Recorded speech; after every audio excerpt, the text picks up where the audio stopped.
এক মাস দেড় মাস যে আন্দোলন করেছেন, সেই আন্দোলনের ফলেই কিন্তু এই অন্তর্বর্তীকালীন সরকার গঠিত হয়েছে। থেকে দুইটি করা, পুনর্বাসন ও ক্ষতিপূরণ।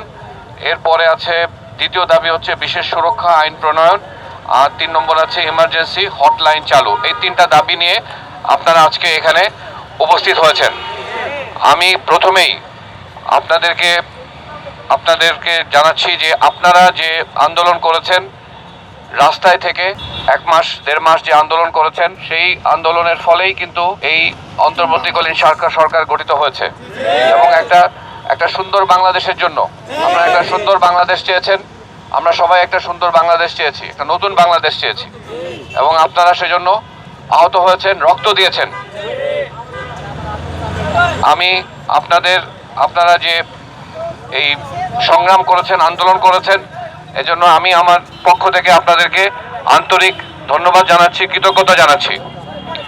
এবং আমি মনে করি যে আপনাদের যে ত্যাগ, আপনাদের যে কষ্ট, আপনাদের যে স্যাক্রিফাইস, এটার কোনো মূল্য নাই। আপনারা বিশাল স্যাক্রিফাইস করেছেন, সময় দিয়েছেন, আহত হয়েছেন, রক্ত দিয়েছেন। তো আপনারা যে দাবি আজকে দিয়েছেন, এই যে 3টা দাবি আমি পড়েছি, এইটা যারা এটা নিয়ে কাজ করছে, যে মন্ত্রণালয়, যে উপদেষ্টা, আমি এটা নিজ হাতে আমি তার কাছে দিব। এটা আমি নিজ হাতে তার কাছে যাব এবং তার কাছে গিয়ে আমি তার কাছে এটা উপস্থাপন করব। তো আমি আবারও বলছি যে আপনাদের যে ত্যাগ, আপনাদের যে স্যাক্রিফাইস, আপনারা যে রাস্তায় থেকে আন্দোলন করেছেন, এটা অনস্বীকার্য, এটার মূল্য অনস্বীকার্য। এটাকে কেউ অস্বীকার করার কোনো উপায় নেই। কিন্তু সরকারের একটা নিয়ম আছে, আমি এই যে আপনাদের এই দাবিটা আমি হাতে নিয়েছি, এবং এটা আমি যেখানে যথাযোগ্য জায়গায় যথাস্থানে আমি এটা পৌঁছে দেব, তাদের সুবিবেচনার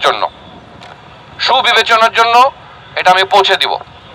তো আমি আশা করব যে আপনাদের এই যে আজকে যে অবস্থান ধর্মঘট করছেন, আপনারা এই অবস্থান ধর্মঘটের সমাপ্তি ঘোষণা করবেন। যেহেতু আমি নিজে এসে এখানে এটা নিয়েছি হাতে,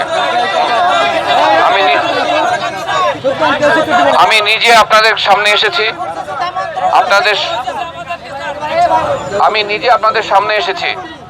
আপনাদের সামনে নিজে এসেছি, কেউ আমাকে আসতে বলেনি, আমি নিজে আপনাদের সামনে এসেছি, এটা হাতে নিয়েছি, এটা পড়েছি আপনাদের সামনে। এবং যিনি এটা নিয়ে ডিল করেন, যে উপদেষ্টা ডিল করেন, আমি তার কাছে আমি নিজে যাব এবং এটা আমি তাকে হ্যান্ড ওভার করবো, যাতে তিনি এটা, এবং আমি অনুরোধ করব যাতে এটা বিবেচনা করা হয়। এটা বিবেচনা করার জন্য আমি অনুরোধ করব, এইটুকু আমি করতে পারি। ঠিক আছে? তো আমি আবারও অনুরোধ করছি, আপনাদেরকে অনুরোধ করছি যে আপনাদের যে ত্যাগ, আপনাদের যে ত্যাগ, সেটা কোনো মূল্য নাই। ঠিক আছে? সেটা কোনো মূল্য দিয়ে সেটা পরিমাপ করা যাবে না।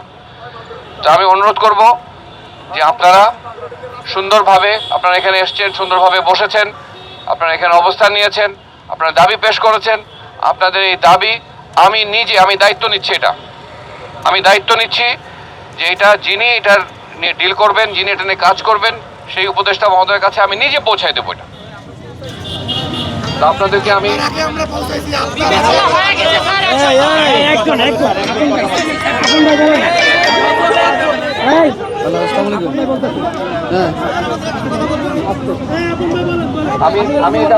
পৌঁছাই দিব, ঠিক আছে? এবং তিনি যাতে বিবেচনা করেন, আমি এটা অনুরোধ করব, বিবেচনার জন্য আমি অনুরোধ করব। জি,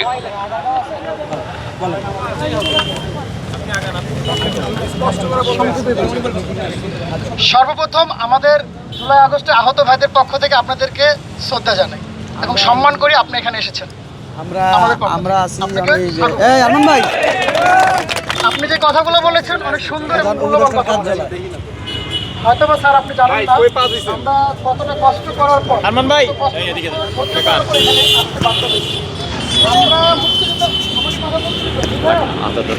আমরা মুক্তিযুদ্ধ